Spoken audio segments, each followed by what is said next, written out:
Welcome to I media.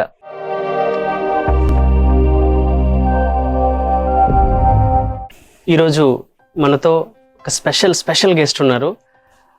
Special అని ఎందుకు ఇన్నిసార్లు మెన్షన్ చేస్తున్నా అంటే, యూట్యూబ్లో ఒక ప్రత్యేకమైన సాంగ్స్ కానీ లేకపోతే ప్రత్యేకమైన కొత్త పాటలలో కొత్త వరవడిని సృష్టించిన ఒక స్టార్ డైరెక్టర్ అని చెప్పొచ్చు.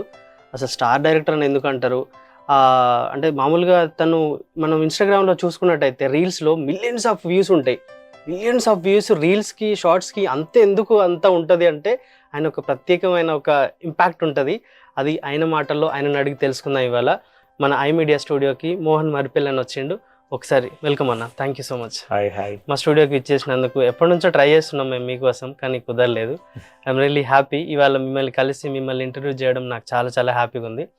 అన్న చెప్పండి, నాకు ఫస్ట్ ఏం కావాలంటే మీ స్టార్టింగ్ నుంచి మీ జర్నీ అంతా కావాలి. ఫస్ట్ మీరు చెప్పండి, మీ ఎప్పుడు అంటే ఎక్కడ పుట్టారు మీరు, మీ నేటివిటీ అదంతా ఒకసారి. సో మా ప్రాపర్ వచ్చేసి ముప్పారం అండి, Warangal near by village. So మేము ఉండేది వరంగల్లో సెటిల్ అయ్యి ఆల్మోస్ట్ ఒక 28 years అవుతుంది. సో నా ఎడ్యుకేషన్ కానీ నా స్కూలింగ్ కానీ మొత్తం వరంగల్ లోకలే. ఫ్యామిలీ వచ్చేటప్పటికి సో నాకు ఫ్యామిలీ వచ్చేసి అమ్మ, తమ్ముడు, అక్క. రీసెంట్లీ మ్యారేజ్ అయింది మా వైఫ్. నాన్నగారు జరిగిపోయి ఒక 4 years అవుతుంది. చెప్పండి అన్న, ఇప్పుడు అంటే మీ స్టడీ ఎక్కడ దాకా? నాది ఎంఎస్సి కెమిస్ట్రీ కంప్లీట్ అయిపోయింది శాతవాహన యూనివర్సిటీ. Wow, great. అంటే అంత చదివి మీరు మళ్ళీ ఫోక్ ఇండస్ట్రీలోకి ఎందుకు రావాలనుకున్నారు? సినిమా అంటే పిచ్చి.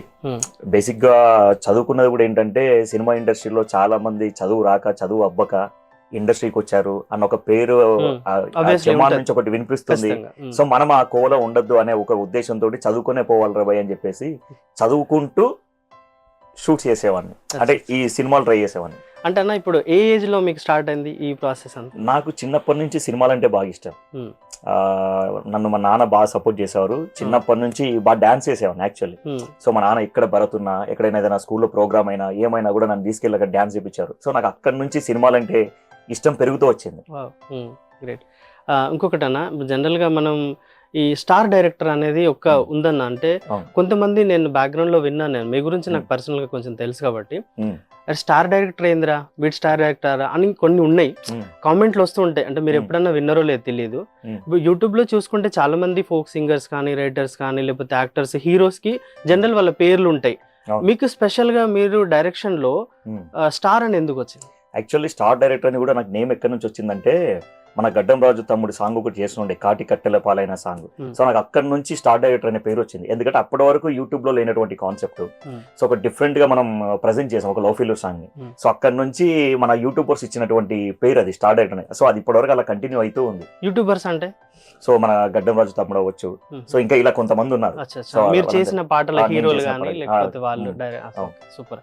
ఇంకొకటి అన్న, ఇప్పుడు లవ్ ఫెయిల్యూర్ సాంగ్స్ లో మీరు డైరెక్షన్ చేస్తూ ఉంటారు. అంటే ఇప్పుడు పాట రాసే వాళ్ళ దాని నుంచి మీరు ఇన్స్పైర్ అయి చేస్తారా, లేకపోతే జనరల్ గా మీకే అంటే ఒక స్టోరీని ఇంట్లో డిజైన్ చేయాలా, లేకపోతే ఇంత గ్రాండ్ గా తీసుకెళ్లాలి, ఒక పాటలోనే ఒక సినిమాని చూపించేస్తారు మీరు? జనరల్ గా మీ డైరెక్షన్ కానీ మీ పాటలలో చూసుకుంటే ఒక 4 నిమిషాలు 5 నిమిషాలలో స్టోరీని మొత్తం కంప్లీట్ చేస్తారు మీరు. ఎమోషన్ పండిస్తారు, ఏడిపిస్తారు, నవ్విపిస్తారు, చాలా ఉంటాయి. నేను చాలా సాంగ్స్ చూసాను. అసలు అది ఎట్లా వచ్చింది మీకు అంతా? సో అంటే కొంతమంది ప్రొడ్యూసర్స్ ఏంటంటే, వాళ్ళు ఆల్మోస్ట్ ఆడియో కంప్లీట్ చేసుకొని మన దగ్గరకు వస్తారు.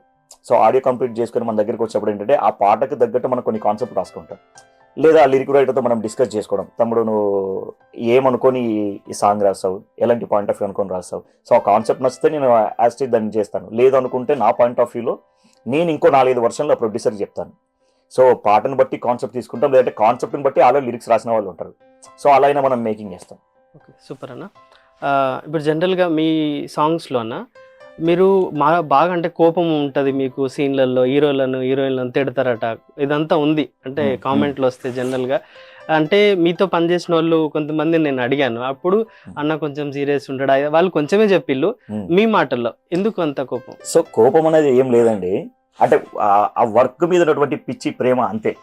సో ఏంటంటే అవతల ఆర్టిస్టు ఒక 2-3 టేకులు వాళ్ళు చేయకపోయినా, సో వాళ్ళతో చేయించుకోవడానికి నేను కోపంగా ఉంటా అంతే తప్ప, సో నేను కంప్లీట్ కోపంగా ఉండాలని ఏం లేదు. సో వాళ్ళ దగ్గర నుంచి అవుట్పుట్ రాబట్టుకోవడానికి నేను కోపంగా ఉన్నట్టు చేస్తాను. సో నేను వాళ్ళని మోటివేట్ చేసి వాళ్ళ దగ్గర నుంచి వాళ్ళు ఏ విధంగా యాక్టింగ్ చేయాలి, ఎలా చేయాలి, ఏ రేంజ్ లో చేయాలి, ఎంతలా చేయాలనేది వాళ్ళ దగ్గర నుంచి నేను నా నుంచి సో వాళ్ళ దగ్గర నుంచి రాబట్టుకుంటా, నాకు ఏం కావాలో వాళ్ళ దగ్గర నుంచి తీసుకుంటా నేను. ఓకే, సూపర్ అన్న. ఇంకొకటి నేను మీ రీల్స్లో చూసానన్న, మిలియన్స్ ఆఫ్ వ్యూస్ ఉంటాయి ఇన్స్టాగ్రామ్లో కానీ జనరల్గా, అందులో అరుస్తూ ఉంటారు మీరు గట్టిగా, కుమాండ్ కుమాండ్ అది ఏడవండి అది ఇది అని, ఇంత హైగా అరవడం అవసరం అంటారా?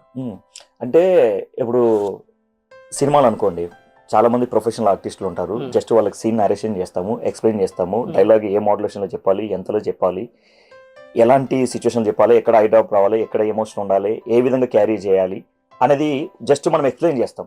సో ఇక్కడ ఫోక్ వచ్చేసరికి ఏంటంటే, నాతో చాలా మంది ఎక్స్పీరియన్స్ ఆర్టిస్టులు వర్క్ చేస్తారు, నాన్ ఎక్స్పీరియన్స్ ఆర్టిస్టులు కూడా వర్క్ చేస్తారు. సో ఎక్స్పీరియన్స్ ఉన్న ఆర్టిస్టుల దగ్గర నేనేం మన ప్రాంప్ట్ ఏమి ఇవ్వను. సో ఎప్పుడైతే కొత్త వాళ్ళతో చేస్తామో, సో ఆ చేస్తున్నప్పుడు వాళ్ళ దగ్గర నుంచి మన యాక్టింగ్ పిండుకోవడానికి, యాక్టింగ్ రాబట్టుకోవడానికి, సో నా వాయిస్ వాళ్ళకి మర్చిపోతే మీరు మధ్యలో అంటే మర్చిపోవడం అని కాదు, వాళ్ళని కంప్లీట్ ఏంటంటే కంప్లీట్ ఒక రోబో లెక్క యూజ్ చేసుకుంటాను నేను. సో వాళ్ళు యాక్టింగ్ చేసేటప్పుడు నా వాయిస్ మాత్రమే వాళ్ళు వినాలి, చుట్టూ వాళ్ళకి ఇంకేం వినబడద్దు. ఎప్పుడైతే వాళ్ళు నా వాయిస్ మాత్రమే వింటారో, సో ఆటోమేటిక్ వాళ్ళు యాక్టింగ్ చేసేస్తారు. సో ఆ యాక్టింగ్ వాళ్ళ దగ్గర నుంచి నేను ఇంకా బెటర్ గా రాబట్టుకోవడానికే నేను గట్టిగా అరుస్తుంటా.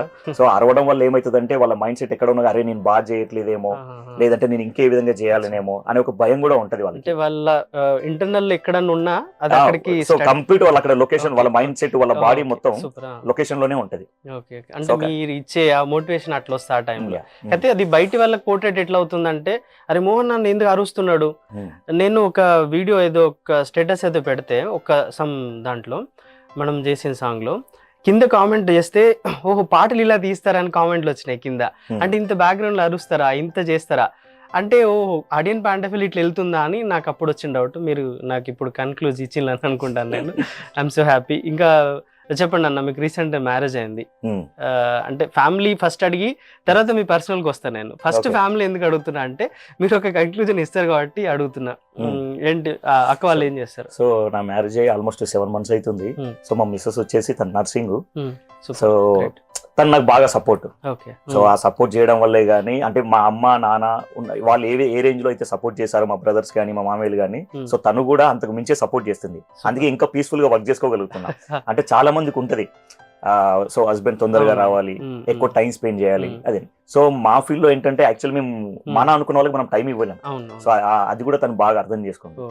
సో తను అర్థం చేసుకోవడం వల్ల నేను ఇంకెక్కువ హెవీగా వర్క్ చేసుకోగలుగుతున్నా. అవును అవును. అంటే ఇప్పుడు ఒకటన్నా, మనం ఫీల్డ్ లో వర్క్ చేసేటప్పుడు మనం అక్కడ ఎంత టెక్నికల్ మైండ్ పెట్టి ఆలోచించాలంటే, ఇంట్లో ఇచ్చే ప్రోత్సాహమే మనకి ఎక్కువ ఉంటుంది 100%.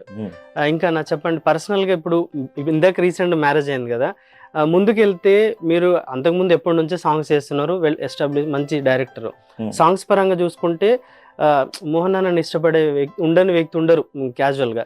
సో ఎన్ని ప్రపోజల్స్ వచ్చి ఉంటాయి అమ్మాయిలు, అంటే హీరోయిన్లు చాలా మంది మీరే సెలెక్ట్ చేస్తారు, డైరెక్షన్ చేస్తారు. సో చాలా ప్రపోజల్స్ వచ్చాయి, బట్ ఎవరికి నేను కనెక్ట్ అవ్వలే, నాకెవరు అంటే కనెక్ట్ చేసుకోవాలనిపించాలి. అది అంతే, ఒక one word answer. But cinema కంటే ఏది మనకి ఎక్కువ. మీకు ఎవరైనా నచ్చుంటారా అన్న ఇన్ని రోజులు? అలా ఏం లేదు, అంటే సినిమా అమ్మాయి అని అనుకుంటే ఫస్ట్ సినిమానే ఇంపార్టెంట్. అవునవును. అంటే క్యాజువల్ గా ఇప్పుడు అట్రాక్షన్ ఏజ్ నుంచి ఉంటది కదా అన్న, క్రష్ ఫస్ట్ క్రష్ అనో లేకపోతే అట్లా మీ లవ్ గురించి తెలుసుకోవడం అంతే. చిన్నప్పటి నుంచి సినిమానే క్రష్. అంతేనా? సినిమానే క్రష్, ఆ సినిమా కోసమే ఏజ్ చేయడానికైనా మనం రెడీ. గ్రేట్. ఇంకొకటన్నా, ఇప్పుడు జనరల్ గా మీరు డైరెక్షన్ చేస్తూ కొన్నిట్లలో యాక్టింగ్ చేస్తారు. ఏంటి యాక్టింగ్ అంటే ఇష్టమా, డైరెక్షన్ కంటే ఎక్కువ ఇష్టమా, లేకపోతే ఏంటి రెండిట్లలో మీరు వెళ్తూ ఉంటారు? అంటే యాక్చువల్లీ చిన్నప్పటి నుంచి డాన్స్ బాగా చేసేవాడిని. సో ఆ డాన్స్ నుంచి సినిమా అంటే ఒక పిచ్ అనేది బాగా ఏర్పడ్డది. ఆ పిచ్ ఏర్పడిన తర్వాత ఎప్పటికైనా సినిమాల్లోకి వెళ్ళాలి, సినిమాల్లో ట్రై చేయాలి అని చెప్పేసి అనుకున్నప్పుడు, అరే ఇది కాదు, మాకు ఖచ్చితంగా మనకు క్వాలిఫికేషన్ ఉండాలి, క్వాలిఫికేషన్ తో పాటు ఇది కూడా మనం బ్యాలెన్స్ చేసుకోవాలనుకున్నప్పుడు 10th నుంచే మనం అక్కడ ఇక్కడ. సో యాక్చువల్లీ అప్పుడు ఒక 10 years బ్యాక్ ఏంటంటే, మనకు సినిమాల్లోకి ఏ విధంగా వెళ్ళాలి, ఎవరిని ఎలా అప్రోచ్ అవ్వాలనేది మనకు తెలియదు. సో అప్పుడు ఏంటంటే లోకల్లో కూడా షార్ట్ ఫిల్మ్స్ చేసేవాళ్ళు ఎవరు లేరు, యూట్యూబ్ కూడా అప్పుడు అంతగా లేదు 10 years బ్యాక్ నేను చెప్పి. సో అప్పుడు ఏంటంటే మనకు డైరెక్షన్ కూడా ఎక్కడో లోపల ఉంది. సో దాని గురించి ఒక 4-5 తెలిసిన వాళ్ళ దగ్గరికి వచ్చిన కథలు రాసుకొని వెళ్ళి స్టోరీస్ నరేషన్ చేసినప్పుడు, నువ్వు బిఫోర్ ఏమైనా ప్రాజెక్ట్స్ చేసావా, ఏంటి పరిస్థితి, నువ్వు ఎక్స్పీరియన్స్ లేదు కదా, ఎలా తీస్తావు, ఎవరి దగ్గరైనా వర్క్ చేసావా, ఇలాంటి క్వశ్చన్స్ రేజ్ అయినాయి. ఆ క్వశ్చన్స్ రేజ్ అయినప్పుడు నాకు ఏమనిపించింది, రైట్ మనం వెళ్ళాలి అనుకుంటే ఫస్ట్ ఆఫ్ ఆల్ ఒక రైటర్కి వెళ్ళాలి. రైటర్కి వెళ్తే మనం డబ్బులు పెట్టుకోవాల్సిన అవసరం లేదు. సో అలా స్టార్టింగ్ ఎవరైతే అప్పటికి కొంచెం లీడ్ లో ఉన్న డైరెక్టర్స్ ఎవరైతే ఉంటారో వాళ్ళకి నేను స్టోరీస్ రాయడం, డైలాగ్స్ రాయడం, లిరిక్స్ రాయడం. సో అంటే ఇవన్నీ నాకు సినిమానే నేర్పించింది. ఒక డాన్స్ దగ్గర ఉన్నోని, అంటే ఓన్లీ డాన్స్ మాత్రమే చేసేవాడిని. అక్కడ నుంచి రైట్ సినిమాల్లోకి వెళ్ళాలంటే ఓహో పాటలు రాస్తే జల్ది వెళ్ళిపోతాం, కథలు రాస్తే జల్ది వెళ్ళిపోతాం, డైలాగ్స్ రాస్తే జల్దీ వెళ్ళిపోతాం, ఒక డైరెక్షన్ డిపార్ట్మెంట్ లో వర్క్ చేస్తే పని నేర్చుకోగలుగుతాం, ఇంకా మనకి హెల్ప్ అవుతుంది. సో మనకి ఇవన్నీ కొంచెం అంటే మన బ్యాక్గ్రౌండ్ లో ఒక రెజ్యూమ్ లెక్క పడిన తర్వాత ఎవరైతే నన్ను అన్నారు అరే భయ్ నువ్వు ఏం చేసావు ఇప్పటి వరకు, అలా ఇంకొకరు నన్ను అడగకూడదని చెప్పేసి సో నేను వాళ్ళ అన్ని డిపార్ట్మెంట్ లో అన్నిట్లో వర్క్ నేర్చుకోవడానికి చూసుకునేవాడిని. సో అట్లా యాక్టర్ గా, డైరెక్టర్ గా, లిరిక్ రైటర్ గా, స్టోరీ రైటర్ గా, సో ఇట్లా ప్రతి దాంట్లో ఇప్పటిదాకా ఆల్మోస్ట్ ఒక 100+ షార్ట్ ఫిల్మ్ చేశాను. దాని తర్వాత ఇప్పుడు ఫోక్ సాంగ్స్ వచ్చేసి ఒక 200+ అయినాయి. ప్లస్ ఒక 2 వెబ్ సిరీస్ చేసా, ఒక 4 సినిమాలకి రైటర్ గా, కో డైరెక్టర్ గా చేశాను. గ్రేట్ అన్న. నాకు లాస్ట్ టైము ఒక మీ స్టేటస్ లో నేను చూసా, స్టేటస్ పెట్టుకున్నారు మీరు 200+ సాంగ్స్ అని. మీ థంబ్నెయిల్స్ అన్ని అక్కడ బ్యాక్గ్రౌండ్ లో ఉన్నాయి మీరు పెట్టిన దాంట్లో. అరే ఈ సాంగ్స్ అని అన్న చేసిండా. వెళ్తే ఇప్పుడు సాంగ్ లో కనిపించే హీరో కనిపిస్తాడు, లేదంటే ఆ మ్యూజిక్ డైరెక్టర్ గుర్తుంటాడు. ఈ సాంగ్ డైరెక్షన్ చేసింది ఎవరంటే నేను ఎంతో తెలిసినా మీరు ఇన్ని సాంగ్స్ చేసేయాలని షాక్ అసలు నేను. అప్పటి నుంచే ఉన్నారు చాలా రోజులు, చాలా సంవత్సరాల నుంచి ఇన్ని సాంగ్స్ చేసిండు మోహన్ అన్న. అప్పుడు ఇంకా రెస్పెక్ట్ పెరిగింది. ఒకప్పుడు అన్న అంటే ఆయన అట్లా ఉంటుండే. మీరు లాస్ట్ టైం కలిసినప్పుడు కూడా నా పర్సనల్ ఒపీనియన్ ఇది, అన్న మోహన్ అన్న అంటే ఓకే ఓకే మోహన్ అన్న అంతే. కట్ చేస్తే ఆ స్టేటస్ చూసినాక అసలు మైండ్ బ్లాక్ అయిపోయింది. ఏందన్నా ఇన్ని పాటలా, ఎన్ని అన్న మోస్ట్ ఆఫ్ ద మళ్ళీ పెద్ద పెద్ద బ్లాక్ బాస్టర్స్ అన్ని సాంగ్స్ కూడా మిలియన్స్ ఆఫ్ వ్యూస్. అసలు ఆ క్రెడిట్ అంతా నిజంగా మీకు ఉంటది ఖచ్చితంగా. క్రెడిట్ నాది ఒక్కరిదని కాదు. సో నన్ను నమ్మినటువంటి ప్రొడ్యూసర్స్ కానీ, నాతో వర్క్ చేసిన లిరిక్ రైటర్స్ కానీ, మ్యూజిక్ డైరెక్టర్స్ కానీ, టెక్నీషియన్స్ కానీ, యాక్టర్స్ కానీ, సో వాళ్ళందరూ సపోర్ట్ నాకు చేయడం వల్ల సో అంత మంచి హిట్లు అయినాయి. కానీ అన్న అంటే వాళ్ళు ఒకవేళ సాంగ్స్ అన్నిటిలోకి వెళ్ళా ఒక పాత్ర అయితే మీరు లీడ్ తీసుకొని చేసిన direction head of the department అయితే మీరే ఉంటారు. అదే నా పర్సనల్ ఒపీనియన్ షేర్ చేసుకున్నా. ఇంకొకటి అన్న, నాన్న సాంగ్ ఒకటి చేశారు మీరు, మీ నాన్న మీద చేశారు. లాస్ట్ టైం ఒకసారి నేను అది మీరు నాకు వినిపించినప్పుడు లిటరల్లీ నేను మీరు చూసారు ఆగట్లే, ఏడుస్తూనే ఉన్నా నేను. దాదాపు మా నాన్నతో పక్కకి వచ్చి ఇప్పుడు కూడా ఎమోషన్ అవుతుంది ఆ సాంగ్. పక్కకు వచ్చి నేను మా నాన్నతో చాలాసేపు మాట్లాడా. మనం చాలాసేపు ఒక టైం దొరికింది ఆ షూట్లో మనకు. అంటే ఎంత ఎమోషనల్, నిజంగా హార్ట్ఫుల్. అది చాలా అంటే చాలా బాగా అనిపించింది నాకు. ఎమోషనల్గా చాలా మంది విన్న ప్రతి ఒక్కరు కనెక్ట్ అయి ఉంటుంది అన్న.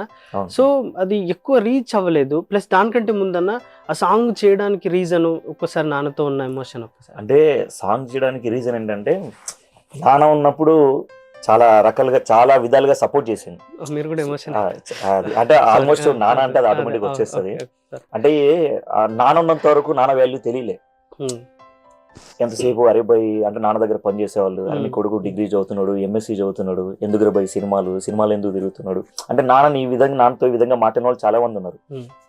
సో నాన్న దగ్గర కూడా నా కొడుకు నెలకు 20,000 సంపాదిస్తాడు, మీ వాడు ఏదైనా ల్యాబ్ లో పని చేసుకుని నెలకు 30,000 వస్తాయి కదా, ఎందుకు అట్లా తిరుగుతున్నాడు, డబ్బు ఉన్న వాళ్ళు మాత్రమే అందులో సెటిల్ అవ్వగలుగుతారు అని ఈ విధంగా నాన్నతో మాట్లాడిన వాళ్ళు చాలా మంది ఉన్నారు. బట్ మా నాన్న ఒకటే మాట చెప్పింది, నా కొడుకు సక్సెస్ అయినా సక్సెస్ అవ్వకపోయినా వాడు అనుకునే చేస్తుండు, ఏదో ఒక రోజు బరాబర్ నిలబడతాడు. వాడు ఒకవేళ వాడు అనుకున్న విధంగా వాడు సెట్ కాలేకపోతే నా దగ్గర పనికి పెట్టుకుంటా అన్న సెన్స్ లో నాన్న చాలా మందితో మాట్లాడింది. బట్ ఆఫ్టర్ అంటే నమ్మకం, బట్ నాకు కొంచెం పేరు వచ్చిన తర్వాత, బట్ ఎవరైతే నాన్నతో మాట్లాడిన వాళ్ళు ఉన్నారో సో ఆ తర్వాత నుంచి ఆ విధంగా మాట్లాడడం ఆపేశారు. సో కేవలం నాన్న సపోర్ట్ చేయడం వల్లే ఇప్పటిదానికి ఇన్ని ప్రాజెక్టులు చేయగలిగినా, ఇంత హ్యాపీగా ఉండగలిగినా.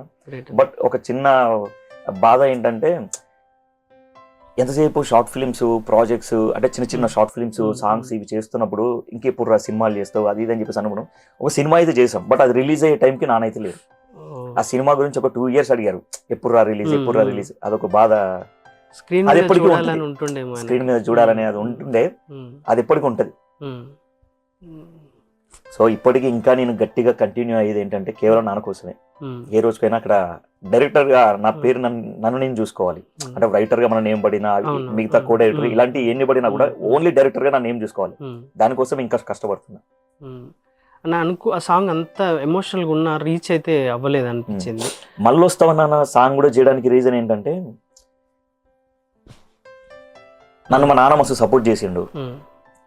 సో అది మా నాన్న ఎంత సపోర్ట్ చేశాడు ఏంటనేది నేను నలుగురికి చెప్పుకోవాలనుకున్నా, నలుగురికి చూపించుకోవాలనుకున్నా. అంతే. సో నాన్న ఉన్నప్పుడు నాకు నాన్న వాల్యూ తెలియలే. బట్ నాన్నకి ఎవరైతే వాల్యూ తెలుసుకోలేదో వాళ్ళు కనీసం అట్లీస్ట్ అందులో ఒక్కరు మారినా నాకు చాలా అని చెప్పేసి అనుకున్నా. బట్ ఈ సాంగ్ కి నేను అంటే నా విషయాలు ఏదైతే నేను చెప్పానో, మా నాన్నతో ఉన్న సిచ్యువేషన్స్ ఏవైతే చెప్పానో యాస్టీజ్ ఎగ్జాక్ట్ గా దిలీప్ దేవన్ తమ్ముడు చాలా అంటే చాలా అద్భుతంగా రాసిండు, చాలా బాగా పాడిండు. దానికి తగ్గట్టుగా మనోడు ఇంద్రజిత్ డార్లింగ్ చాలా అంటే చాలా బాగా మ్యూజిక్ చేసిండు. పాటను సగం జనాలకు తీసుకెళ్ళింది ఏంటంటే ఆడియో. ఆ తర్వాత చాలా మంది మాట్లాడిల్లు అంటే డైలాగ్స్ బాగున్నాయి, యాక్టింగ్ బాగుంది. అంటే నేను అప్పటిదాకా చిన్న చిన్న రోల్స్ చేశాను. అంటే ఎంతసేపు మనం అరే భయ్ మనం అంటే నేను యాక్టింగ్ చేసే స్కోప్ ఉన్నా కూడా నేను చేయలే. కొత్త వాళ్ళకి ఛాన్స్ ఇద్దాం, లేదంటే మనోళ్ళని పెట్టుకుందాం, ఈ ఆలోచనలో ఉండేవాడిని. బట్ మళ్ళీ వస్తావా నాన్న అనేది నాకు ఒక ఎమోషనల్. నాన్నను మళ్ళీ ఒకసారి చూసుకోవాలనుకున్నాను. నాన్న గుర్తొచ్చిన ప్రతిసారి ఆ వీడియో చూసుకోవాలనుకున్నా. అందుకే ఆ సాంగ్ లో నేనే యాక్టింగ్ చేశా. ఇక దానికి చాలా మంది కనెక్ట్ అయ్యారు. బట్ పర్సనల్ గా చాలా మంది చాలా ఫీడ్బ్యాక్ ఇచ్చారు. బట్ రీచ్ ఎందుకు ఎక్కువ వెళ్ళలేదని కూడా నేను అప్పుడప్పుడు బాధపడుతుంటా. బట్ చూద్దాం. ప్రెసెంట్ అయితే ఒక 1 మిలియన్ దాటింది. మంచి రెస్పాన్స్ అయితే వచ్చింది. కానీ ఆ క్యారెక్టర్, నాన్న క్యారెక్టర్ చేసిన సార్ కూడా బాగా చేశారు. వాళ్ళు లిటరల్లీ ఫస్ట్ సీన్ లో ఉన్న కొన్ని షార్ట్స్ తను చెంబు పడేసి మీరు వెళ్ళి తిడతారు, కొట్టడానికి వెళ్ళి అది ఏదో ఉంటదన్న, అదైతే నిజంగా అది ఇట్లా చేస్తున్నాడు ఏంది అనిపిస్తుంది ఫస్ట్ సీన్ లో. అది కొంచెం ఎమోషనల్ గా పైకి వెళ్ళేటప్పటికి సాంగ్ ఎండుకు వచ్చేసరికి ఎందుకు అని మీరు కంక్లూజన్ ఇస్తారు ఫైనల్లో. అప్పుడైతే అసలు ఇక ఏడుపు వచ్చేస్తూనే ఉంటది ఆ సీన్ లో. అది సిచ్యువేషన్ ఏంటంటే చూసేవాళ్ళకి అది సీన్ మాత్రమే కానీ నాకు అది లైఫ్. అంటే కోవిడ్ సెకండ్ లాక్డౌన్ టైంలో మా నాన్నకి లైట్ గా టెస్ట్ చేపిస్తే కోవిడ్ సిమ్టమ్స్ అది అని చెప్పేసి అంటే సర్లే అని చెప్పేసి ఐసోలేషన్ లో పెట్టాం. నాన్న బాగా సిక్ అయిపోయాడు. సిక్ అయిపోయిన తర్వాత 1 వీక్ హాస్పిటల్ అడ్మిట్ చేస్తాం, క్యూర్ అయ్యారు. మళ్ళీ రిటర్న్ ఇంటికి తీసుకొచ్చిన తర్వాత బాగానే ఉన్నాడు అనుకున్నటువంటి టైంలో మళ్ళీ సెకండ్ డే నుంచి మళ్ళీ సేమ్ ప్రాబ్లం. సో ఏంటంటే అసలు నాన్నకి ఓపిక లేదు. సో మనం ఏమనుకుంటున్నామంటే అరే ఒక 15 days లో మంచి యాక్టివ్ ఉన్న మనిషి మొత్తం డీలా పడిపోయిండు, అసలుకి చేతులు కాళ్ళు ఏం పని చేయట్లేదు అంటుండు. మెంటల్ గా ఫుల్ డిప్రెషన్ లోకి వెళ్ళిపోయినాను.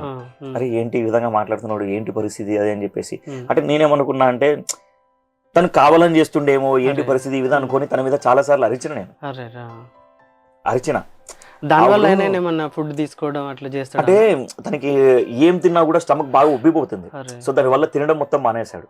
సో యూరిన్ బంద్ అయిపోయింది. సో దాని వల్ల ఏం తీసుకున్నా యూరిన్ రావడానికి తను లిక్విడ్స్ అసలు తాగడం కానీ తినడం కానీ మొత్తం మానేశాడు.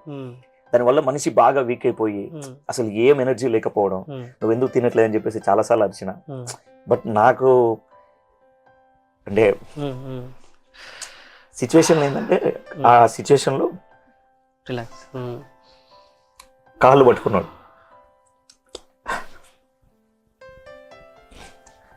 ఆ సిచ్యువేషన్ నేను చచ్చినా కూడా మర్చిపోను.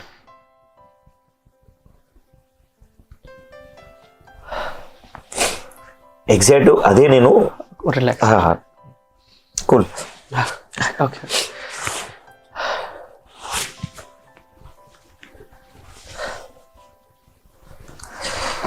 ఎగ్జాక్ట్ అదే నేను అంటే నా లైఫ్ లో ఏం జరిగిందో అదే తీసా. సో నాన్నతో ఉన్న నా బాండింగ్ అవ్వచ్చు, నాన్న ఉన్నప్పుడు ఎట్లున్నాం, నాన్న లేనప్పుడు ఆ సిచ్యువేషన్స్ ఎలాంటి సిచ్యువేషన్స్ నేను ఫేస్ చేశా. నాన్న ఉన్నంత వరకు మనల్ని ఎవరైనా గుర్తిస్తారు. అప్పటిదాకా ఫైనాన్షియల్ గా మంచి పొజిషన్ లో ఉన్న మనం ఒకటిసారి నాన్న జరిగిపోయిన తర్వాత అంటే ఎంతసేపు నేను నా సినిమా ఇంతే. బట్ మా నాన్న ఎంత కష్టపడుతుండు, మా తమ్ముడు ఎంత కష్టపడుతుండు. సో మా తమ్ముడు అప్పటికి వాడి ఎడ్యుకేషన్ అయిపోయింది. నేను జాబ్ చేయకపోయినా వాడు జాబ్ చేసిండు కేవలం నా కోసం. అది కూడా ఆ సాంగ్ లో చూపించా. సో వాడు ఏ రోజుకైనా సినిమాలో గట్టిగా సెట్ అవుతాడు, అప్పటిదాకా మనం సపోర్ట్ చేయాలి అని చెప్పేసి మా తమ్ముడు కేవలం నా కోసం వాడు జాబ్ చేసుకుంటా. అంటే వాడి కెరీర్ లో కూడా వాడికి మంచి సినిమాటోగ్రఫర్ అవ్వాలని అది ఉండే. సో దాన్ని కూడా ఆపుకొని సో ఇంట్లో పొజిషన్ కోసం వాడు కష్టపడ్డాం నాన్నతో. సో నాన్న జరిగిపోయిన తర్వాత అప్పుడు మనకు అర్థమైపోయింది, ఓహో ఎన్ని ప్రెజర్స్ ఉంటాయి, నాన్న ఉన్నప్పుడు ఎట్లుంటాడు, నాన్న ఎన్ని చూసుకున్నాడు, మనల్ని ఏ విధంగా మెయింటైన్ చేసిండు, ఎలాంటి సిచ్యువేషన్స్ వస్తే ఎట్లా తట్టుకున్నాడు, ఆ సిచ్యువేషన్స్ లో వాటిని అన్నింటినీ ఏ విధంగా ఫేస్ చేసిండు. నాన్న జరిగిపోయిన తర్వాత అర్థమైంది నాకు. అంటే ఆ సిచ్యువేషన్స్ అని ఒక్కొక్కటి మనకు తగులుతుంటే అసలు మైండ్ పనిచేసేది కాదు. కొన్ని సిచ్యువేషన్స్ ఏంటంటే ఒక్కరిని కూర్చొని చాలా రోజులు అంటే ఏడవడం జరిగింది. అట్లా అంటే ఎవరికి చెప్పుకోకపోవడం, అదే, ఎవరితో చెప్పుకుందామన్నా కూడా అరే ఏంట్రా ఈడు అనే సిచ్యువేషన్ మనల్ని అనిపించుకోవద్దని చెప్పేసి ఎవరితో కూడా చెప్పుకోకుండా నాలో నేను బాధపడ్డ సన్నివేశాలు, సందర్భాలు చాలా ఉన్నాయి. నాన్నతో ఉన్న మెమరీస్ ని గుర్తెచ్చుకుంటా. సో చాలా రకాలుగా అయితే బాధపడ్డా. బట్ నాన్న ఎప్పుడున్నా నాతో ఉన్నాడనే ఫీల్ అవుతున్నా. అన్న కొంచెం రిలాక్స్ అవ్వండి అన్న, ఇది ఎటో వెళ్ళిపోతుంది. చెప్పండి అన్న, ఇంకా కొంచెం టాపిక్ డైవర్ట్ చేద్దాం. మెయిన్గా ఇప్పుడు సినిమా పరంగా వెళ్తే కనుక ఇప్పుడు ఫోక్ సాంగ్స్ నుంచి మీరు అనుకోకుండా సినిమాకి వెళ్ళడానికి ఈ వేని ఎంచుకున్నారు. సో ఇక్కడ చేస్తూ వెళ్తున్నారు, చాలా బిజీ ఉన్నారు ఇప్పుడు, చాలా మీకు షెడ్యూల్స్ ఉన్నాయి. సో సినిమాలకు వెళ్ళి సినిమాలు చేసి అక్కడ మీ పేరు నాన్న కోరుకున్నట్టు అట్లా చేయాలని ఏం ప్లానింగ్ అని చేస్తున్నారు, మీరు ఎట్లా చేస్తున్నారు? అంటే యాక్చువల్లీ నేను ఫస్ట్ సినిమాల నుంచే ఫోక్ సాంగ్స్ వచ్చా, బట్ సినిమాలను వదిలేయలేదు. సినిమాలో ఆ ప్రయత్నాలు అవే జరుగుతున్నాయి. సో అక్కడ నేను ఏ విధంగా నా సపోర్ట్ ఉంటుందో, ఏ విధంగా నేను నా ఫ్రెండ్స్ తో కలిసి వర్క్ చేస్తాను. సో నేను సినిమాల్లో ఇంకా నేను కంటిన్యూ అవుతున్నాను అనేది దానికి కారణం నాతో ఉన్నటువంటి మా శ్రవణ్ అన్న కావచ్చు, ప్రశాంత్ అన్న కావచ్చు, మా తీరం డైరెక్టర్ అనిల్ డార్లింగ్ కావచ్చు, సో ఇంకా మన రాకేష్ తమ్ముడు అవ్వచ్చు, అజాజ్ తమ్ముడు అవ్వచ్చు, వీళ్ళందరూ ఉన్నారు. వీళ్ళందరూ కూడా నాకు ఏంటంటే బీభత్సమైన సపోర్ట్ అటువైపు. సో వాళ్ళు ఉండబట్టి నేను ఇంకా అటు హెవీగా వర్క్ చేయగలుగుతున్నా, అంటే ఎటు డైవర్ట్ అవ్వకుండా. నేను యాక్చువల్లీ సినిమాల నుంచే ఆల్బమ్ సాంగ్స్కి వచ్చా. బట్ ఈ ఆల్బమ్ సాంగ్స్ ఏంటంటే జస్ట్ మనం చేసేది మన ఫైనాన్షియల్ గ్రోత్ మనం పెంచుకోవడానికి, మనం ఇంకాస్త ఎక్కువగా సినిమాల్లో ప్రయత్నాలు చేయడానికి మాత్రమే. సో మనం ఎన్ని ప్రాజెక్టులు చేస్తే మనకెంత పని నేర్చుకో ఉన్న వాళ్ళం అవుతాం, మనం చెప్పుకోవడానికి బాగుంటుంది అన్న ఉద్దేశంతో అది ఆల్బమ్ సాంగ్, షార్ట్ ఫిలిమా, వెబ్ సిరీస్ అని చూడను. మనం సినిమా ఫీల్డ్ లో ఉన్నామా లేదా, పని చేస్తున్నామా లేదా, రోజు మనకు పని ఉందా లేదా, అంతే. ఏమున్నాయి ప్లాన్, అంటే ఫ్యూచర్ ప్రాజెక్టులు ఏమున్నాయి ఇప్పుడు కొత్త? సో ప్రెసెంట్ అయితే ఆల్మోస్ట్ ఒక 40+ యూట్యూబ్ ఛానల్స్ కి వర్క్ చేస్తున్నాను. సో ఇవేంటంటే ఇవి ఆల్బమ్ సాంగ్స్. ఇక సినిమాలకు వచ్చేసంటే ప్రెసెంట్ ఒక సినిమా రిలీజ్ ఉంది, నీలకంఠ అని చెప్పేసి. ఆ సినిమా కోడైరెక్టర్ గా వర్క్ చేసా. టీమ్ అంతా మన ఫ్రెండ్సే. ఇక ఫ్రెండ్స్ అనడం కంటే వాళ్ళు like brothers, like family. So ఆ సినిమా ఒకటి రిలీజ్ ఉంది. ఆ సినిమా రిలీజ్ తర్వాత కొన్ని డిస్కషన్స్ ఉన్నాయి, కొన్ని ప్రాజెక్ట్స్ అయితే హోల్డ్ అయ్యి ఉన్నాయి, కమిట్మెంట్ అయ్యి ఉన్నాయి. సో అది చూడాలి. ఇంకా ఇంకొకటి అన్న, మోహన్ మర్పెల్లి స్టార్ డైరెక్టర్ అన్నట్టు, ఆయన ఫోక్ సాంగ్స్ కి ఎక్కువ రెమ్యునరేషన్ అడుగుతాడు డైరెక్షన్ చేసినందుకు అని ఉంది. ఓకే, బట్ నన్ను అందరు ప్రొడ్యూసర్ డైరెక్టర్ అంటారు, అంటే మనం డబ్బులు డిమాండ్ చేయం. సో అవతల ప్రొడ్యూసర్ ని బట్టి వాళ్ళు ఎంత ఇవ్వగలుగుతారో అంతే తీసుకుంటా తప్ప నాకు ఇంత ఇస్తే నేను వర్క్ చేస్తా అనే సిచ్యువేషన్స్ అయితే మన దగ్గర ఎప్పుడు లేవు. అండ్ ఇప్పుడున్న సిచ్యువేషన్ లో ఫోక్ సాంగ్స్ లో కూడా కాల్ షీట్ వైజ్ గా చాలా మంది వర్క్ చేస్తారు. బట్ నేనేంటంటే ప్రొడ్యూసర్ ని బట్టి వర్క్ చేస్తా, మనం కాల్ షీట్ వైజ్ కూడా వర్క్ చేయరు. నాతో ఉన్న టీం కానీ, నాతో ఉన్న వర్క్ చేసే టీం, అది ఎవరైనా అవ్వచ్చు, వాళ్ళందరూ కూడా నాకు ఇంకెక్కువ సపోర్ట్ చేస్తారు. సో నాకు సపోర్ట్ చేయడం వల్ల నేను ప్రొడ్యూసర్ కి వాళ్ళు ఎంత బడ్జెట్ అనుకుంటారో అంతకంటే తక్కువ బడ్జెట్ లో మనం అవుట్పుట్ కంప్లీట్ చేస్తున్నాం కాబట్టి అతి తక్కువ టైంలో నేను ఇన్ని ప్రాజెక్ట్స్ చేయగలిగిన. అవునన్న, చాలా తక్కువ చాలా సాంగ్స్ చేశారు. సో బయట మనకైతే అరే మోహన్ అన్నకి ఇంత పేమెంట్ తీసుకుంటారు నాకు పేరు అవుతుంది కానీ, బట్ మనం డిమాండ్ చేయం. కానీ ఉంది గాన పర్ డేకి మోహన్ ఇంత తీసుకుంటాడట అని అంటే ఉంది అంత తీసుకుంటాను, బట్ అంత తీసుకోమను. ఎంత తింటారన్న ఒక? సో బయట మనకి ఆల్మోస్ట్ మోహన్ అన్న ఒక రోజుకి 20,000 25,000 అని చెప్పేసి అనుకుంటున్నారు. బట్ నేను ప్రొడ్యూసర్ వాళ్ళని చూసే తీసుకుంటా, వాళ్ళకున్న సిచ్యువేషన్ చూసి. మీ కెరియర్ లో స్టార్టింగ్ లో మీకు పేరు తీసుకొచ్చిన ప్రాజెక్ట్ కానీ లేకపోతే రికగ్నిషన్ దొరికింది? అంటే నేను చెప్పాను కదా, ఫస్ట్ ఆఫ్ ఆల్ మనం సినిమా ఫీల్డ్లోకి రావాలంటే మన గోల్ డైరెక్టర్ అవ్వాలనేది. బట్ డైరెక్టర్ అవ్వాలి అనుకుంటే మనకి ఎవరైనా ప్రొడ్యూస్ చేయాలి, లేదంటే మనల్ని ప్రొడ్యూస్ చేసుకొని మనల్ని మనం బయటికి తెచ్చుకోవాలి. సో ఆ రెండు మన వల్ల కాదు. సో అంటే మనల్ని నమ్మి ఎవరు డబ్బులు పెట్టేటోళ్ళు లేరు. అలాంటప్పుడు ఏం చేయాలి మనం? సో ఖచ్చితంగా మనకంటే ముందు వరుసలో ఎవరున్నారో వాళ్ళని పట్టుకొని, సో వాళ్ళ దాంట్లో వాళ్ళకి ఏం వీక్ పాయింట్ ఉంది అంటే, కొంతమంది డైరెక్షన్ బాగా చేస్తారు, స్టోరీస్ రాయలేరు. కొంతమంది స్టోరీస్ బాగా చేస్తారు, డైరెక్షన్ చేయలేరు. కొంతమంది లిరిక్స్ రాయలేరు. సో నా పాయింట్ ఆఫ్ వ్యూ ఏంటంటే, సో అప్పుడు లోకల్లో ఎవరైతే ఉన్నారో వాళ్ళందరితో వర్క్ చేయాలని చెప్పి నేను ఫిక్స్ అయిపోయినా. అదొక లిరిక్ రైటర్ అవ్వచ్చు, స్టోరీ రైటర్ అవ్వచ్చు, కో డైరెక్టర్ అవ్వచ్చు, యాక్టర్ అవ్వచ్చు, లిరిక్ రైటర్ అవ్వచ్చు. సో అలా వర్క్ చేసుకుంటూ వెళ్ళిపోయినా స్టార్టింగ్లో అసలు మనం వర్క్ చేసిన ఏ ప్రాజెక్ట్ కూడా రిలీజ్ అవ్వకపోయేది. షూట్ అంతా అయిపోయేది, డస్ట్బిన్లో పడేది, లైక్ ఎడిటింగ్ టేబుల్ దగ్గరనో. అప్పుడు కూడా ఏంటంటే మనిషికి అమౌంట్ వేసుకొని ప్రాజెక్టులు చేసుకునేవాళ్ళు. సో అలా షూట్ వరకే డబ్బులు అడ్జస్ట్ అయ్యి తర్వాత పోస్ట్ ప్రొడక్షన్కి డబ్బులు లేక ఆ డస్ట్బిన్లో పడ్డ ప్రాజెక్టులు చాలా ఉన్నాయి. సో అందులో ఆల్మోస్ట్ కొన్ని షార్ట్ ఫిల్మ్స్ అయితే నేను కొన్ని షార్ట్ ఫిల్మ్స్, ఒక్కొక్క షార్ట్ ఫిల్మ్ మినిమం 1 డేలో రాసిన సబ్జెక్ట్స్ ఉన్నాయి, 10 డేస్లో రాసిన సబ్జెక్ట్స్ ఉన్నాయి, 1 మంత్లో రాసిన సబ్జెక్ట్స్ ఉన్నాయి. చాలా బాధ అనిపించేది. అరే ఏంద్రా బాయ్, మనం ఇంత కష్టపడి రాస్తున్నాం, ఈ ప్రాజెక్ట్ రిలీజ్ అయితే మనకు రైటర్గా బాగా గుర్తింపు వచ్చేది, ఈ పాట బయటకు వస్తే లిరిక్ రైటర్గా మనకు బాగా గుర్తింపు వచ్చేది, ఎందుకు రిలీజ్ అవ్వలేదు, మిస్టేక్ ఎవరిది, నాదా వాళ్ళదా, లేదంటే ఇలాంటివి ఉన్నాయి, ఇలాంటి మిస్టేక్స్ జరగకుండా మనం ఇంకేం చేయాలి.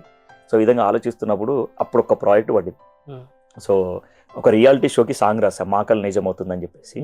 సో అప్పుడు క్రాంతన్న అని చెప్పేసి ఇంకో అక్క వాళ్ళు ఉంటారు. సో వాళ్ళ దగ్గర నుంచి నాకు కాల్ వచ్చినప్పుడు ఆల్మోస్ట్ వాళ్ళకి ఒక నైట్లో సాంగ్ రాసా. సో అది దానివల్ల నాకు చాలా మంచి పేరు వచ్చింది. అంటే లోకల్లో ఈ పిల్లోడు ఎవరో బాగా రాస్తున్నాడు రైటరు, సో ఇతన్ని మనం వాడుకుంటే మంచి న్యాయం చేస్తాడు అన్న పేరైతే తెచ్చుకున్నా. అక్కడ నుంచి లిరిక్ రైటర్గా ప్రస్థానం స్టార్ట్ అయింది. తర్వాత 2-3 షార్ట్ ఫిల్మ్స్, లిరిక్ రైటర్ నుంచి అగైన్ మళ్ళీ డైలాగ్ రైటర్కి వెళ్ళిపోయినా, డైలాగ్ రైటర్ నుంచి స్టోరీ రైటర్కి వెళ్ళిపోయినా. సో అలా ప్రాజెక్టులు చేస్తున్నప్పుడు లోపల ఎక్కడ ఉంటది కదా, చేస్తున్నాం ప్రాజెక్ట్ రిలీజ్ అవుతున్నాయి, బట్ ఒక్క షార్ట్ ఫిలిం అయినా మనం డైరెక్టర్ గా చెయ్యాలి అని చెప్పేసి అనుకున్నప్పుడు 2-3 షార్ట్ ఫిల్మ్స్ చేశా, బట్ ఆగిపోయాయి. కానీ ఈసారి చేసే ప్రాజెక్టు 100% ఆగొద్దు అన్న ఉద్దేశంతో తాను నేను ఒక షార్ట్ ఫిల్మ్ చేశా. ఆల్మోస్ట్ అప్పటి వరకు నేను ఒక షార్ట్ ఫిల్మ్ చేశా. యూట్యూబ్ అప్పుడే స్టార్ట్. సో ఆ ప్రాజెక్ట్ నాకు చాలా విపరీతమైనటువంటి గుర్తింపుని తీసుకొచ్చింది. డైలాగ్స్ పరంగా అవచ్చు, లిరిక్స్ పరంగా అవచ్చు, సో టెక్నికల్ పరంగా అవచ్చు, చాలా అంటే మంచి పేరు తీసుకొచ్చింది. దానిలో వర్క్ చేసినటువంటి మా శ్రవణ్ అన్న అవచ్చు, ప్రశాంత్ అన్న అవచ్చు, వీళ్ళు బాగా సపోర్ట్ చేసినారు. సో చాలా అంటే చాలా మంచి అప్రిషియేషన్ వచ్చింది. అప్పటి వరకు మోహన్ మరిపెల్లి ఎవరో, బట్ ఆ ఒక్క షార్ట్ ఫిల్మ్ తోటి మోహన్ మరిపెల్లి అంటే ఒక షార్ట్ ఫిల్మ్ రైటర్గా డైరెక్టర్గా వచ్చిండ్రా బై అని ఒక గుర్తింపు అయితే తెచ్చుకున్నాను. ఇప్పుడు జనరల్గా మీరు ఆర్టిస్ట్లను సెలెక్ట్ చేసేటప్పుడు అమ్మాయిలను కానీ అబ్బాయిలను కానీ హీరో ఓకే ఈ సాంగ్కి కానీ వీళ్ళైతే సెట్ అవుతారా అని సెలెక్ట్ చేస్తారా, లేదంటే ఎవరు ఉంటే వాళ్ళు ఎవరు ఇస్తే వాళ్ళని తీస్తారా? అంటే ఇక్కడ 2 ఆప్షన్స్ ఉంటాయి. ఒకటి ఏంటంటే కొంతమంది ప్రొడ్యూసర్స్ యూట్యూబ్ ఆల్బమ్ సాంగ్స్ వస్తే వాళ్ళే యాక్టింగ్ చేస్తూ ఉంటారు. సో వాళ్ళకి యాక్టింగ్ రాకపోతే వాళ్ళకి యాక్టింగ్ వచ్చా రాకపోయినా మనం చేయాలి. మన దగ్గరకు వచ్చారు కాబట్టి మనం వాళ్ళకి బెస్ట్ అవుట్పుట్ ఇవ్వాలి. అలాంటప్పుడు ఏం చేస్తా అంటే వాళ్ళ దగ్గర నుంచి యాక్టింగ్ వెళ్ళరు. ఇంతకుముందు చెప్పాను కదా, మనం ఎందుకు గట్టిగా అరుస్తామంటే అందుకే వాళ్ళ దగ్గర నుంచి వాళ్ళ మైండ్ ని వాళ్ళ బాడీని మొత్తం నా వాయిస్ తో కంట్రోల్ చేసుకుంటా. సో అక్కడ నుంచి నేను కంప్లీట్ వాళ్ళ దగ్గర నుంచి యాక్టింగ్ రాబట్టుకుంటా, వాళ్ళు మంచి సాటిస్ఫై అయ్యే విధంగా మంచి అవుట్పుట్ ఇస్తాను. ఒకటి. సెకండ్ది ఏంటంటే మంచి ప్రొడ్యూసర్స్ ఉంటారు. సో వాళ్ళు ఏంటంటే నాకు మంచి అవుట్పుట్ ఇస్తే చాలు, మీరు ఎవరైనా పెట్టుకోని అనుకున్నప్పుడు మంచి ఆర్టిస్టులను సెలెక్ట్, అంటే మంచి పర్ఫార్మెన్స్ వచ్చే వాళ్ళని సెలెక్ట్ చేసుకుంటా. అందులో వాడు గుడ్ లుకింగ్ ఉన్నాడా, బ్యాడ్ ఉన్నాడా, ఇవి నాకు అనవసరం. వాడు మంచి యాక్టరా కాదా, వాడు పర్ఫార్మెన్స్ బాగా చేస్తుందా చేయట్లేదా, ఆ క్యారెక్టర్ కి అంటే ఆ సాంగ్ కి, ఆ షార్ట్ ఫిల్మ్ కి, ఆ కథకి ఆ క్యారెక్టర్ అంటే ఆ పర్సన్ సెట్ అవుతాడా లేదా అనేది ఒకటే చూస్తాను. సెట్ అవుతాడు అనిపించిందంటే వాడు ఎలా ఉన్నా తీసుకుంటా, వాళ్ళు ఎలా ఉన్నా తీసుకుంటా. సో అలా నెంబర్ ఆఫ్ ప్రాజెక్ట్స్ చేశాను నేను. సో నేను ఎవరినైతే నమ్మానో వాళ్ళు 100% దాన్ని నిరూపించుకున్నారు. సో అట్లా చాలా ప్రాజెక్ట్స్ హిట్ అయినాయి ఉన్నాయి. అది నిండుకుండా శ్రవణ్ తమ్ముడు చాలా మంచిగా ఉంటాడు, బట్ యాక్టింగ్ చాలా బాగా చేస్తాడు. ఆ నిండుకుండా ఆల్మోస్ట్ వాడు యాక్టింగ్ వల్ల కూడా చాలా జనాలకి మంచి రీచ్ వెళ్ళిపోయింది. నేను అదే చెప్తున్నా, పర్సనాలిటీ ఇక్కడ మ్యాటర్ కాదు, పర్ఫార్మెన్స్ ఇంపార్టెంట్. అంటే నేను అనేది ఏంటంటే ఆడియన్స్ కి కనెక్ట్ అవ్వాలంటే, జనాలకు కనెక్ట్ అవ్వాలంటే మనలో ఒకటిలా ఉండాలి. స్క్రీన్ మీద చూస్తున్నప్పుడు అరే వీడు హీరో లెక్కున్నాడు అని అనిపించద్దు. ఎప్పుడైతే వాడిని అవతలోని హీరో అని అనిపించుకుంటా అంటే అనేలా ఉన్నాడు అనుకో, అక్కడే మనం నా ఇంటెన్షన్ ఏంటంటే మనం ఆడియన్స్ కి మధ్యలో ఉన్నట్టు, అంటే రీచ్ కానట్టు. మనం అరే వీడు మన ఇంటి పక్కన లెక్కున్నాడు, అరే మన ఫ్రెండ్ లెక్కున్నాడు, అరే సేమ్ వీడు ఎగ్జాక్ట్ నా లెక్కనే బిహేవ్ చేస్తుండు, మా బావ లెక్క చేస్తున్నాడు, మా మామ లెక్క చేస్తున్నాడు, మా తమ్ముడు లెక్క చేస్తున్నాడు అని ఎప్పుడైతే మనం అనిపించుకుంటామో అప్పుడు సక్సెస్. అది అమ్మాయిల విషయంలో అవ్వచ్చు, అబ్బాయిల విషయంలో అవ్వచ్చు. గుడ్ లుకింగ్ ఏంటంటే అది దేవుడు ఇచ్చింది. చాలా మంది హీరోలు ఉన్నారు. సరే, హీరోలు ఓకే అన్న, అమ్మాయిలను ఎట్లా సెలెక్ట్ చేస్తారు? అమ్మాయిలు కూడా అంతే. సో వాళ్ళు మంచి పర్ఫార్మెన్స్ చేయగలిగితే 100% తీసుకుంటాను. చెప్పండి అన్న, ఇప్పుడు ఫస్ట్ మీకు బ్రేక్ వచ్చింది కదా, వరంగల్ ట్యూన్స్ లో చేశారు సాంగ్స్. అవును. ఎందాకే వెళ్ళిపోకే. అవును. అంటే అక్కడ నుంచే మీ స్టార్ట్ జర్నీ వరంగల్ ట్యూన్స్ తోటి? అంతకంటే ముందే చాలా ప్రాజెక్ట్స్ చేశాను నేను, బట్ లైక్ ఏమంటారు, ఇంకో మంచి ఫ్యామిలీ దొరికింది నాకు. వరంగల్ ట్యూన్స్ తోటి ఒక మంచి ఫ్యామిలీ దొరికింది. సో మా ఇంద్రయ్య డార్లింగ్ అవ్వచ్చు, దిలీప్ తమ్ముడు అవ్వచ్చు, అంటే మా బాండ్ ఇంకా స్ట్రాంగ్ అయింది. ఒక్కొక్క సాంగ్ అందరం కలిసి చేసుకుంటూ వెళ్ళిపోయాను. సో ఆ ప్రాజెక్ట్స్ చాలా మంచి రీచ్ వెళ్ళిపోయినాయి. ఎందాకే సాంగ్ అవ్వచ్చు, వెళ్ళి మళ్ళీ రాకే అవ్వచ్చు, తర్వాత దిలీప్ తో చేసిన రీసెంట్లీగా మన దాయి రావే అవ్వచ్చు. అది ఏంటన్నా కాన్సెప్ట్ కొత్తగా డిఫరెంట్ గా అనిపిస్తుంది. సో ఇందులో దిలీప్ తో మనం వర్క్ చేసేటప్పుడు ఎలా ఉంటది అంటే, సో మన ఇంద్రయ్య డార్లింగ్ తో కానీ దిలీప్ తో కానీ, మీకు చెప్పాను కదా బయట ప్రొడ్యూసర్స్ తో కానీ, మనం ఏంటంటే first of all lyric writers తో డిస్కస్ చేస్తాం. మనం ఒక చిన్న అవుట్ ఆఫ్ ద బార్డర్ అది, అంటే లవ్ ఫెయిల్ లో ఒక ప్యాటర్న్ ఉంటది, హీరో హీరోయిన్ అంతా ఏదో చిన్న ఒక మామూలు ఏదో బుగ్గలు బెలూన్స్ అమ్ముకునే ఒక క్యారెక్టర్ ఉంటుంది.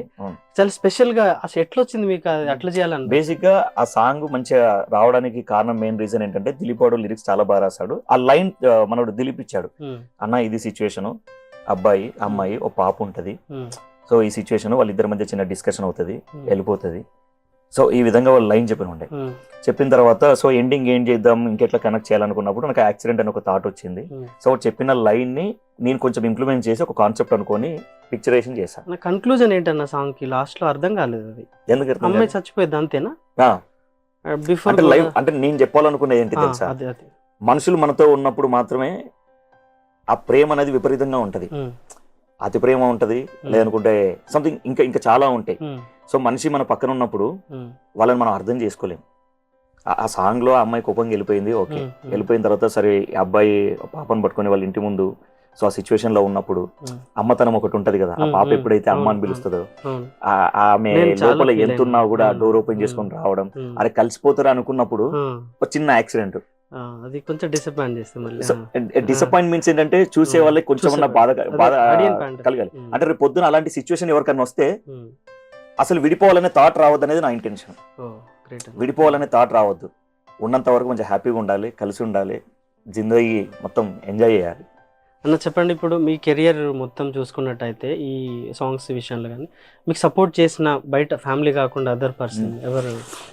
బట్ అంటే నాకు విపరీతంగా సపోర్ట్ చేసిందంటే నా ఫ్యామిలీ, మా తమ్ముళ్ళు అవ్వచ్చు, తర్వాత మా మామయ్యలు ఉంటారు వాళ్ళు అవ్వచ్చు, విపరీతమైన మా నాన్న తర్వాత ఆ రేంజ్ లో సపోర్ట్ చేసిందంటే మా తమ్ముళ్ళు, మా మామయ్యలు, మా ఫ్యామిలీ, మా అక్క వాళ్ళు, బావ వాళ్ళు. అంటే ఏ రోజు కూడా ఇంత చదువుకున్నావు ఎందుకురా అని ఎప్పుడు కూడా నన్ను క్వశ్చన్ చేయలే. ఓకేనా, సరే ఎప్పుడన్నా క్వశ్చన్ చేసినా కానీ అది అంతవరకే ఉండే, బట్ మళ్ళీ నీకు ఏది నచ్చిందో అదే చేయి అనేవాళ్ళు తప్ప నువ్వు ఖచ్చితంగా ఇదే చేయాలి, ఈ ఫీల్డ్ వదిలే అని ఎప్పుడు అనలే. అలా అనలేదు కాబట్టి మనం ఇంకా ముందు వరుసలో ఉన్నాం, ముందుకెళ్ళడానికి ప్రయత్నిస్తూ ఉన్నాం. ఫ్యామిలీ తర్వాత బయటకు వస్తే ఫ్రెండ్స్ కానీ లేకపోతే ఫ్యామిలీ తర్వాత అంటే నేను ఫ్రెండ్షిప్ ని చాలా తక్కువ నమ్ముతా. సో నాకు ఏమన్నా ఎక్స్పీరియన్స్ ఉన్నాయి? చాలా ఎక్స్పీరియన్స్. ఫ్రెండ్షిప్ లోనే షిప్ ఉంది, ఎప్పుడు మునుగుతుందో ఎవడు ముంచుతుందో ఎవరికి తెలియదు. సో ఫ్రెండ్స్ పరంగా చాలా నష్టపోయా. కొత్తగా ఉంది రాసుకో. ఫ్రెండ్షిప్ లోనే షిప్ ఉంది, అది ఎప్పుడు మునుగుతుందో ఎవడు ముంచుతుందో ఎవడికి తెలియదు. సో ఆ ఫ్రెండ్షిప్ వల్ల చాలా టైం కోల్పోయినా, చాలా వాల్యుబుల్ థింగ్స్ కోల్పోయినా. అంటే కొంచెం పాజిటివ్ కూడా ఉంటది కదా ఫ్రెండ్షిప్. అంటే నా విషయానికి వస్తే నాకు ఎప్పుడు పాజిటివ్ అనిపించలేదు. నాకు ఇప్పుడు ఉన్న ఫ్రెండ్స్ అంటే అప్పట్లో మనం ఏంటంటే పెద్ద పెద్ద బ్యాచ్లు తిరిగేది, అందుకే అంటారు కదా మన చుట్టూ ఎంత మంది ఉన్నారని కాదు, మన ప్రాబ్లం వస్తే మన పక్కన ఎవరు ఉన్నారని ఒక్కడైనా నిలబడ్డా లేదా అనేది ఇంపార్టెంట్. సో మనం సంతోషంగా ఉన్నప్పుడు మన చుట్టూ 100 మంది ఉంటారు, మనం ప్రాబ్లమ్స్ లో ఉన్నప్పుడు మన పక్కన ఎవరు లేడు. సో అది నాకు చాలా అనిపించినాయి. సో వాళ్ళ ప్రాబ్లమ్స్ లో ఉన్నప్పుడు నేను అన్ని రకాలుగా ముందున్నా. సో అందుకే కొన్ని సిచ్యువేషన్స్ లో మీకు చెప్పాను కదా, అంటే నా లైఫ్ లో ఒక 2-3 బ్యాడ్ థింగ్స్ ఉన్నాయి. సో మా ఇల్లు అమ్ముకున్నప్పుడు కావచ్చు, సో మా నాన్న జరిగిపోయినా అవ్వచ్చు, సో నేను ఆ సినిమాలో ట్రై చేస్తున్నప్పుడు మనకు సపోర్ట్ మన పక్కన అరే మామ నువ్వు గెలుస్తారా భయ్ అని ఒకడు సపోర్ట్ చేసేటోడు లేడు. బట్ ఇప్పుడు అంటారు ఇడు మా ఊరు భయ్ అంటారు, అప్పుడు ఎవరు సపోర్ట్ చేయలే. సో నేను మా ఇల్లు అమ్మేసినప్పుడు చాలా డిప్రెషన్ లో ఉండే ఒక 6 months. అంటే ఒక 25 years నుంచి మనం ఉన్న ఇల్లు అరే అమ్మేసామే ఏంటి పరిస్థితి ఏంటి అంటే మన మైండ్ లో పెన్ను అక్కడ ఆగిపోయింది రాయడం. ఆ సిచ్యువేషన్స్ నుంచి బయటికి రావడానికి హెల్ప్ చేసింది కూడా మా నాన్నే. అంటే మనం ఎక్కడ పోగొట్టుకున్నామో అక్కడే తిరిగి సంపాదించుకోవాలని ఎప్పుడు ఒక మాట చెప్తుండేది. సో నాకు అది అంటే నేను మళ్ళీ రాయడానికి నన్ను ఆ మాట చాలా బలంగా ప్రేరేపించింది. ఎందుకు అమ్మాల్సి వచ్చింది? Situations, family situations.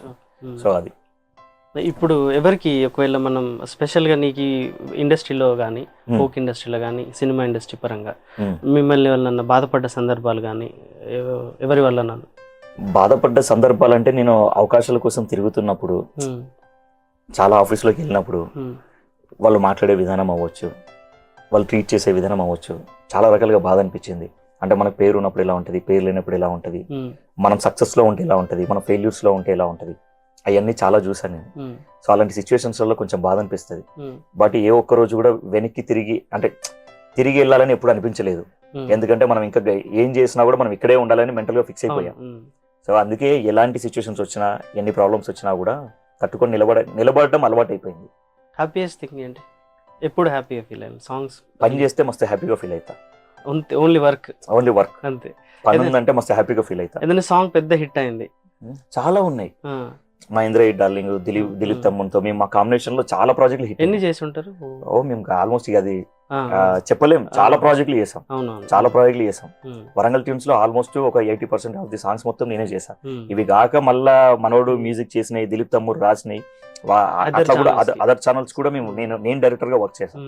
సో అట్లా చాలా ప్రాజెక్ట్స్ ఉన్నాయి. అంటే ఇప్పుడు మ్యారేజ్ అయిందని అవ్వని నాకు చెప్పొద్దు, మీ లైఫ్ లో లవ్ అమ్మాయి ఎవరైనా ఉన్నారు? చెప్పాను కదా, సినిమానే ఎక్కువ ఇంపార్టెంట్. లవ్ అనేది ఏంటంటే ఎప్పుడు కూడా అంటే లవ్ చేసిన వాళ్ళని చూసాను కదా, బాధపడద్దు అనిపించింది లవ్ చేసి.